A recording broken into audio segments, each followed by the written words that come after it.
Wahai Rabb kami yang tengah merawat kami di dunia, memberikan kecukupan, memaafkan kami, mengampuni kami, dan memberikan nikmat surga sekarang.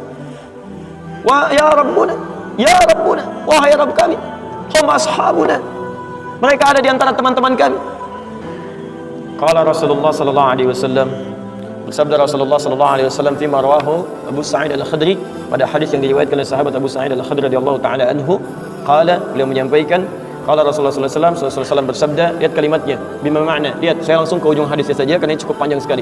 Hatta idza khalasal muslimuna, hatta idza khalasal mu'minuna minan nar, sampai ketika orang-orang beriman diselesaikan urusannya dari neraka, maksudnya hisab. Ya, saat dihisab dan dipisahkan nih, orang beriman semua sudah masuk surga, siap masuk surga semua. Ya. Yang buruk-buruk masuk neraka, dah masuk ke neraka. Jadi kalau amalan anda misalnya 50,001%, masya Allah, maka anda masuk ke dalam surga insya Allah. Lebih banyak amal baiknya. Tapi kalau amalan jelek anda misalnya 50,001%, amal baiknya 49,99, masuk ke mana? Neraka. Walaupun cuma 0,01%. Yang jadi masalah sekarang 50%, amal baik 50, amal jelek 50, masuk ke mana? Baik.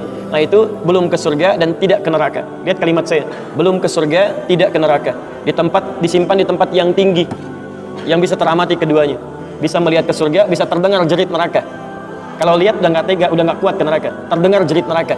Ya, itu disebut dengan A'raf namanya, tempat tinggi yang bisa melihat keduanya. Disebut A'raf. Ya, makanya ada Quran surah Al-A'raf, Anda baca dari ayat 45-nya sampai dengan ayat ke-50-nya. Ada ashabul A'raf yang belum ke surga dan sangat ketakutan mendengar jerit-jerit neraka sehingga ingin mengharapkan rahmat Allah Subhanahu wa taala. Dia akan ditempatkan di situ di tengah-tengah nanti sampai selesai hisab. Begitu selesai hisab, dia memohon rahmat Allah, diberikan rahmat Allah, baru kemudian dimasukkan ke dalam surga. Kalau hisabnya misalnya berlangsung selama sehari, maka 1000 tahun dia nunggu di situ. Tayyib.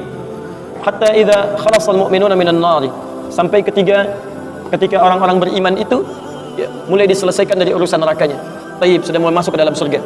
Ini sudah selesai, mau masuk ke dalam neraka dan dimasukkan, masuk semuanya. Apa yang terjadi? Ma minkum min ahadin bi ashaddi munashadatan lillahi fi istiqsa'il haqqi li ikhwanihi tayyib minal mu'minin lillahi minal mu'minin. Anda tidak akan temukan pada saat itu situasi saat orang-orang beriman akan masuk ke dalam surganya. Sementara yang neraka sudah dihukum di situ, sudah banyak yang dihukum, sudah macam-macam masuk. Ini sudah mulai mau selesai, tiba-tiba ada orang-orang yang mengadu kepada Allah Subhanahu wa taala, memohon dengan sangat. Nabi katakan, Anda tidak akan pernah temukan orang yang paling banyak kuat permohonannya kepada Allah, memelas dengan tulus. Asyaddu munasyadatan. Munasyadah itu sesuatu yang dimohonkan dengan sangat. Ya Allah, mohon ya Allah. Mohon ya Allah. Fawalladzi nafsi biyadi. Sampai Nabi berkata, maka demi Allah yang jiwaku ada di tangannya. Ini Nabi bersumpah dengan jiwanya. Tidak pernah ada kalimat dalam hadis, ya, kalimat seperti ini kecuali menunjukkan itu sangat serius. Ingat, sangat serius. Dan ada sesuatu yang penting di dalamnya. Nabi serius menyampaikan ini. Kita jangan anggap bercanda gitu kan. Alladzi nafsi biyadi. Maka demi jiwaku yang ada di tangan Allah Subhanahu wa taala, yang bisa diwafatkan kapan saja. Lihat kalimatnya. Fayaqulu, maka mereka berkata, ya Rabbuna, wahai Rabb kamu, wahai Rabb kami yang tengah merawat kami di dunia, memberikan kecukupan, memaafkan kami, mengampuni kami, dan memberikan nikmat surga sekarang. Ya Rabbuna, wahai Rabb kami, hum ashabuna, mereka ada di antara teman-teman kami. Dalam kalimat yang lebih kuat, kalimat yang menggunakan ikhwan, kata ikhwan, hum ikhwanuna, mereka saudara-saudara kami ya Allah. Hum yasumuna ma'ana, ada orang-orang yang berpuasa bersama kami saat di dunia. Yusalluna ma'ana, kanu yusalluna ma'ana, mereka salat bersama kami saat di dunia. Jadi tiba-tiba ada sekelompok ikhwan yang datang kepada Allah, yang kehilangan saudaranya. Kok nggak ada di surga gitu kan? Ketika dia mau berangkat, padahal dua punya cita-cita yang sama dan sebagainya, tapi karena bakalnya tidak cukup, sebagian ada yang masuk ke dalam neraka. Tiba-tiba mengatakan kepada Allah dengan permohonan yang sangat, ya Allah, saya kehilangan saudara saya. Ya Allah, saya kehilangan saudara saya. Ya Allah, dulu kami puasa sama-sama. Ya Allah, dulu kami sholat sama-sama. Ya Allah, dulu kami ibadah sama-sama. Ya Rabb, kami tidak temukan dia di sini. Ya Allah, mohon, terus mohon. Sampai ketika puncak pada permohonannya, tiba-tiba Allah berfirman, akhriju man araftum.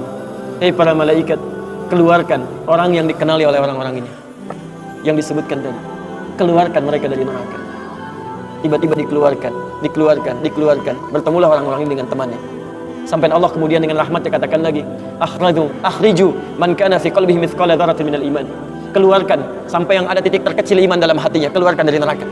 Bahkan hadis ini ada di Al-Bukhari nanti, Ya, ada di Al-Bukhari nomor hadis ke-14, posisi paling kiri sebelah bawah, ya. Tayyib, sampai mereka kemudian dikeluarkan dalam keadaan gosong, sudah mulai terbakar habis dan dimasukkan ke dalam surga kemudian. Setelah selesai hisabnya di dalam nerakanya, dikeluarkan dari situ. Jadi ada orang-orang yang dengan syafaat temannya bisa keluar dari neraka, masuk ke dalam surga, ada yang sama sekali tidak membantu itu. Ya, dosa-dosa yang begitu besar tidak bisa keluar dan kekal dia di dalam neraka. Walaupun dia merasa beriman kepada Allah, tapi digugurkan keimanannya dengan ibadah-ibadah yang melanggar ketentuan Allah, seperti syirik dan sebagainya. Tapi poinnya adalah tiba-tiba ada segolongan teman yang memohon kepada Allah Subhanahu wa taala, "Ya Allah, kami puasa sama-sama, kami ibadah sama-sama, kami sholat sama-sama ya Allah, cuman saya nggak temukan dia di sini." Itu indah. Nah, permohonan sesuatu untuk melengkapkan pada yang kurang disebut dengan syafa' namanya. Pelengkap yang kurang disebut dengan syafa'. Makanya di tarawih itu ada salat syafa'. Antum salat 11 rakaat, 2 rakaat penyempurnanya yang ke-10 disebut dengan syafa', 1 rakaat akhirnya disebut dengan witir. Ya, ada teman yang merasakan ada yang kurang nih ya Allah, begitu saya masuk teman saya nggak ikut, saya ingin dilengkapi dengan itu ya Allah. Tayyib, permohonan untuk menggenapkan sesuatu yang kurang dengan sifat yang sangat memohon luar biasa, maka kalimatnya dirubah dari syafa' menjadi ditambah tak di ujungnya dengan alif di tengahnya, jadi syafa'ah. Tayyib, saya mau akhiri ya, karena ini sebenarnya tidak banyak bahasannya. Siapa orang-orang ini? Itu yang disebut dengan ikhwan. Makanya ketika ayat Qur'annya mengatakan wa kuntum ala syafa hufratin minan nari fa anqadhakum minha, dan kalian sudah ada bahkan yang sudah mau di bibir neraka itu. Karena ketika diangkat itu oleh Allah Subhanahu wa taala dengan perintahnya, ya diperintahkan oleh Allah. Tayyib, dalam bahasa hadisnya ada yang diangkat baru neraka itu masuk ke kakinya sampai ke betisnya. Ada yang sudah masuk sampai ke punggungnya, ada yang sudah ke lehernya, dan ada yang sudah tenggelam di dalamnya. Tayyib, jadi ada yang baru di bibir neraka diangkat, ada yang baru sudah mau masuk ke neraka diangkat, ada yang sudah tenggelam diangkat. Jadi macam-macam. Ya, fa asbahtum bi ni'mati ikhwana. Siapa yang bisa mengangkat itu semua? Di antaranya Allah berikan nikmat kepada Anda dengan dapatnya ikhwan-ikhwan dalam kehidupan. Cuma itu yang bisa menolong Anda di hari akhirat, teman-teman terbaik selain syafaat-syafaat yang lainnya. Ada orang mendekat kepada Al-Quran, ada orang sering bersalawat kepada Nabi, ada orang mendekat pada hukum-hukum Allah, ada orang-orang yang belum bisa maksimal menunaikan itu semua, dia cari teman-teman yang soleh yang menunjukkan pada kebaikan-kebaikan. Bukankah sering Anda dapati seperti itu? Mungkin Anda bersahabat dengan teman yang tingkat ibadahnya jauh di atas Anda. Anda masih sibuk dengan urusan dunia, tapi masih menunaikan sholat, masih puasa, tapi karena kesibukan dunia Anda, Masya Allah, kurang bekal ibadah Anda.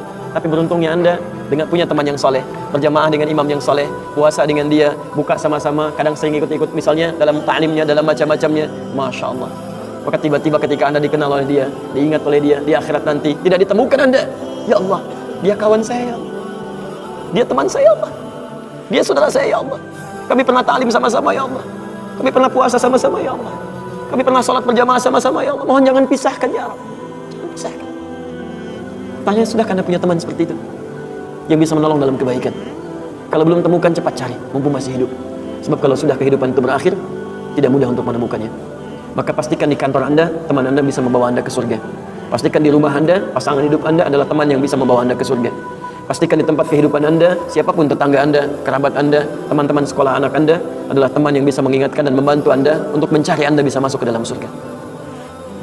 Dan saya mohon pada Anda semuanya, tolong ingat ini ya, baik-baik. Kalau nanti di akhirat Anda tidak temukan saya di surga, tolong ingatkan kepada Allah, saya pernah ada di sini, saya pernah ada di sini. Tolong ingatkan. Kalau antum di akhirat nanti tidak temukan saya di surga, tolong ingatkan. Ya Allah, mohon ya Allah, Adi Hidayat pernah mengajar saya dan mengingatkan saya di sini. Ya.